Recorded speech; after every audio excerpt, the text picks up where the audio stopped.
പ്രതിരോധ വിഭാഗത്തിൽ ഒരു ശുദ്ധികലശം നടത്തുകയാണ് ചൈന. ഈ അസാധാരണ നടപടികളാണ് ഇപ്പോൾ ലോകശ്രദ്ധ നേടുന്നതും.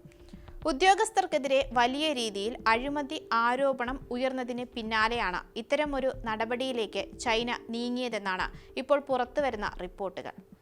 ചൈനയുടെ ആണവായുധ സുരക്ഷയെപ്പോലും ബാധിക്കുന്ന ഞെട്ടിക്കുന്ന വിവരങ്ങളാണ് ഇപ്പോൾ ലോകത്തിന് മുന്നിലേക്ക് എത്തുന്നത്. ചൈനീസ് റോക്കറ്റ് ഫോഴ്സിലെ ഉന്നത ഉദ്യോഗസ്ഥരെ കൂട്ടത്തോടെ പുറത്താക്കിയതിന് പിന്നിൽ കേവലം സാമ്പത്തിക അഴിമതി മാത്രമല്ലെന്ന് US രഹസ്യാന്വേഷണ റിപ്പോർട്ടുകൾ സൂചിപ്പിക്കുന്നു. ചൈനയുടെ ചില ആണവ മിസൈലുകളിൽ ഇന്ധനത്തിന് പകരം വെള്ളമാണ് നിറച്ചിരുന്നത് എന്ന വിചിത്രമായ കണ്ടെത്തലാണ് ഇതിൽ പ്രധാനം. അതെ, ഇന്നുവരെ കേട്ടിട്ടില്ലാത്ത അഴിമതി കഥയാണ് ഇപ്പോൾ ചൈനയിൽ നിന്നും പുറത്തു വരുന്നത്. നമുക്ക് പരിശോധിക്കാം. ഞാൻ അമ്മു. ഷീ ജിൻപിങ്ങിന്റെ ഏറ്റവും വിശ്വസ്തനും ഉന്നത സൈനിക ഉദ്യോഗസ്ഥനുമായിരുന്ന ജനറൽ ഷാങ് യുക്സിയയെ കഴിഞ്ഞ ജനുവരി 19-ന് കസ്റ്റഡിയിലെടുത്തത് വലിയ ചർച്ചയായിരുന്നു. ചൈനയുടെ ആണവായുധ രഹസ്യങ്ങൾ അമേരിക്കയ്ക്ക് ചോർത്തി നൽകി. സ്ഥാനക്കയറ്റത്തിനായി കോഴ വാങ്ങി.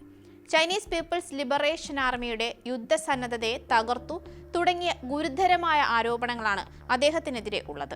ആണവ സുരക്ഷയുമായി ബന്ധപ്പെട്ട വീഴ്ചകളാണ് ഉദ്യോഗസ്ഥനെതിരെയുള്ള അന്വേഷണത്തിന് പിന്നിലെന്ന് പറയപ്പെടുന്നു.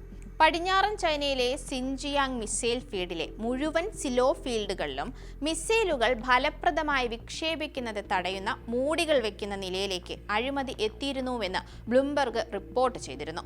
മിസൈലുകളിൽ ഇന്ധനം പലപ്പോഴും നിറച്ചു വെക്കാറില്ല. വിക്ഷേപണത്തിന് തൊട്ടു മുൻപ് മാത്രമാണ് സാധാരണയായി ലിക്വിഡ് ഫ്യൂവൽ നിറയ്ക്കുന്നതെന്ന് ചില വിദഗ്ധർ പറയുന്നുണ്ട്. എങ്കിലും ചില കർശനമായ നടപടികൾ ചൈനീസ് പ്രസിഡന്റ് എടുത്തിരിക്കുകയാണ്. പടിഞ്ഞാറൻ ചൈനയിലെ മിസൈൽ വിക്ഷേപണ കേന്ദ്രങ്ങളിൽ സ്ഥാപിച്ചിരിക്കുന്ന കവറുകൾ കൃത്യമായി തുറക്കാൻ കഴിയാത്ത രീതിയിലുള്ളവയാണെന്നും റിപ്പോർട്ടുകൾ പറയുന്നു.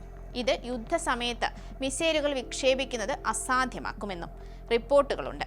അതേസമയം ഈ റിപ്പോർട്ടിനെതിരെ ചില പ്രതിരോധ വിദഗ്ധർ രംഗത്തെത്തിയിട്ടുമുണ്ട്.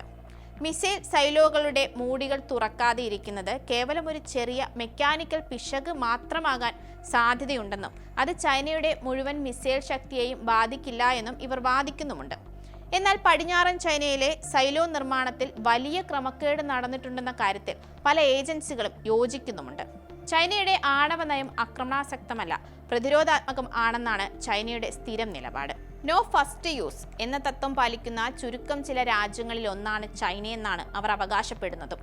ആണവായുധങ്ങളെ രാഷ്ട്രീയ സമ്മർദ്ദത്തിനോ ഭീഷണിക്കോ ഉപയോഗിക്കുകയല്ല, മറിച്ച് തങ്ങളുടെ പരമാധികാരവും ദേശീയ സുരക്ഷയും സംരക്ഷിക്കുക എന്നതാണ് ലക്ഷ്യമെന്ന് ചൈന നിരന്തരം പറയുന്നതാണ്.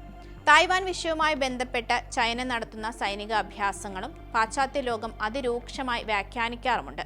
എന്നാൽ തായ്വാൻ വൺ ചൈന നയത്തിന്റെ ഭാഗമായി ചൈനയുടെ അവിഭാജ്യ ഘടകമെന്നാണ് ചൈനയുടെ ഔദ്യോഗിക നിലപാടും. അതേസമയം ബ്ലൂംബെർഗ് പുറത്തുവിട്ട റിപ്പോർട്ടുകളെ ഏഷ്യ ടൈംസ് പോലുള്ള മാധ്യമങ്ങൾ തള്ളിക്കളയുന്നുണ്ട്. ചൈനയുടെ സൈനിക സന്നദ്ധതയെ ഈ അഴിമതികൾ ബാധിച്ചിട്ടുണ്ട് എന്ന കാര്യത്തിൽ അന്താരാഷ്ട്ര നിരീക്ഷകർക്ക് പക്ഷേ സംശയമൊന്നുമില്ല. Centre for strategic and international studies പ്രകാരം ചൈനയുടെ മിസൈലുകളിൽ വെള്ളം കണ്ടെത്തിയത് ഗൗരവകരമാണ്. എന്നാൽ ഇത് പരിഹരിക്കാനും ചൈനയുടെ ആണവശക്തി വർദ്ധിപ്പിക്കാനും ഷീ ജിൻപിങ് നടത്തുന്ന ഈ കർക്കശ നടപടികൾ ഭാവിയിൽ ചൈനയെ കൂടുതൽ ശക്തമാക്കിയേക്കുമെന്ന വിലയിരുത്തലുകളും ഇപ്പോൾ പുറത്തു വരുന്നുണ്ട്. സൈന്യത്തിന്റെ അഴിമതി ചൈനയുടെ പ്രതിരോധ ശേഷിയെ തകർക്കുന്ന ബാധ്യതയായി മാറുന്നതിന് മുൻപ് അത് വേരോടെ പിഴുതെറിയാനാണ് ഷീ ജിൻപിങ്ങിന്റെ നീക്കം. എന്നാൽ ഇതിലൊക്കെ പ്രധാന ചോദ്യം വരുന്നത് ഈ പ്രശ്നങ്ങൾക്കിടയിൽ എല്ലാം തന്നെ ഇന്നത്തെ കാലത്ത് ഒരു യുദ്ധം നേരിടാൻ ചൈന സജ്ജമാണോ എന്നതാണ്. ഇതിൽ നേട്ടം അമേരിക്കയ്ക്കും ഇന്ത്യക്കും ഉണ്ടാകുമോ എന്നത് മറ്റൊരു ചോദ്യം.